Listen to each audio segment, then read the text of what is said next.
तो बीजेपी प्रत्याशी के तौर पर राज्यसभा चुनाव जीतने के बाद संजय भाटिया ने कहा कि प्रदेश के मुद्दों का समाधान करवाना उनकी प्राथमिकता रहेगी। उन्होंने कांग्रेस पर क्रॉस वोटिंग के आरोप लगाए और कहा कि कांग्रेस में बगावत हुई है। भाटिया ने इनेलो की वोटिंग में हिस्सा न लेने की निंदा की है। इनेलो द्वारा मतदान न करने पर चुनाव पर क्या असर पड़ा है, इस बारे में संजय भाटिया से खास बातचीत की है हमारे एसोसिएट एडिटर अनिल कुमार ने।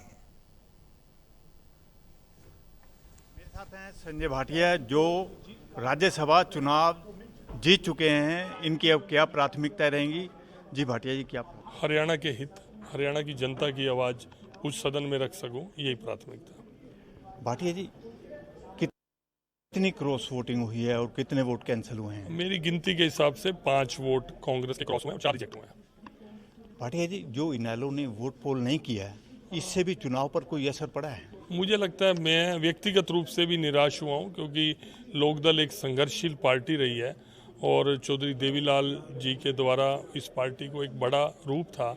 लोकतंत्र का सम्मान उनको करना चाहिए था। देखिए, कांग्रेस से वो दूरी बनाना चाहते थे, बीजेपी से दूरी बनाना चाहते, तो उनके पास ऑप्शन इंडिपेंडेंट की थी, तो मुझे लगता है उनको वोट करना चाहिए था। भाटिया जी, आपने ये भी आरोप लगाया है कि कांग्रेस में बगावत हुई है। 100% आप देख रहे हैं, क्रॉस वोटिंग तो बगावत ही है। अगर कोई किसी के अगेंस्ट वोट करता है तो उसकी बगावत है ना। कांग्रेस जो शुरू से दावा कर रही थी हमारे हम एकजुट हैं, हम एकजुट हैं, एकजुट का खाली बात कर रही थी, अंदर से एकजुट नहीं थी वो। भाटिया जी, कर्मवीर बोध की जीत को आप कैसे देखते हो? नहीं, अच्छी बात है। जो मेरी उनसे काफ़ी बातचीत हुई, बातचीत में मुझे वो अच्छे भी लगे। हमने काफ़ी डिटेल, क्योंकि पूरा दिन हम इकट्ठे रहे तो डिटेल डिस्कशन हुई। एज ए व्यक्तिगत मैं उनको समझता हूँ कि पहली बार मैं आज मिला हूँ उनसे, बातचीत में मुझे ठीक लगे वो।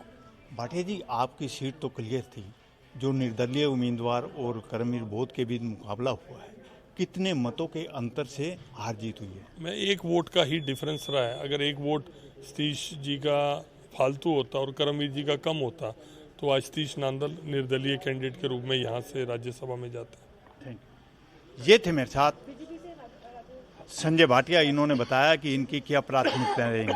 Anil Kumar, total news, Chandigarh.